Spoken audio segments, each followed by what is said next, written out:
Hey, my friend Sam here. So this video is inspired by David Cooper in Australia. He suggested adding a seatbelt cutter to the Windlass Multitool 3D printed add-ons for the Slishman Pressure Wrap. And I had some idea about this previously, but I was anxious about having something sharp near bleeding. But the more I think about it, it makes sense, because when you have a lot of bleeding, you need to get rid of clothing to see where the bleeding is coming from. So it makes sense to have a clothing cutter that's close to your tourniquet, maybe. We'll see. Anyway, I got some inspiration from a product called the S-Cut. I really like this. I've had this for about a decade. I've never had to use it in anger. It sits there next to my windshield ice chipper. And it's rusted a little bit, but that doesn't reflect on the product. It reflects on my maintenance of the product.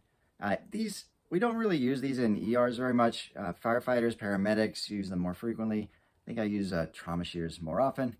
Anyway, doesn't matter. Got inspiration from this product and went and got a small 18mm disc and incorporated it into this Windlass 3D printed multi-tool. It's got a flat head here, Phillips head here, and a bunch of, well, hex nut drivers. I guess that's what you would say.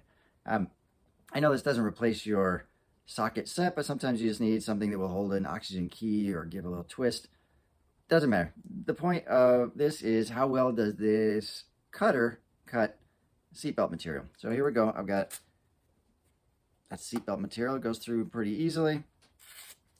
No problem there. I have some rubberized seatbelt material also, and takes a little bit more force, but it gets through without a problem.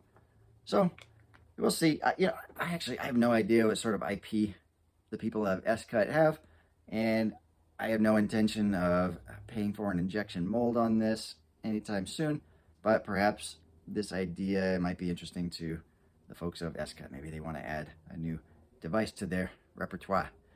Anyway, David Cooper, thank you. Be well, everybody.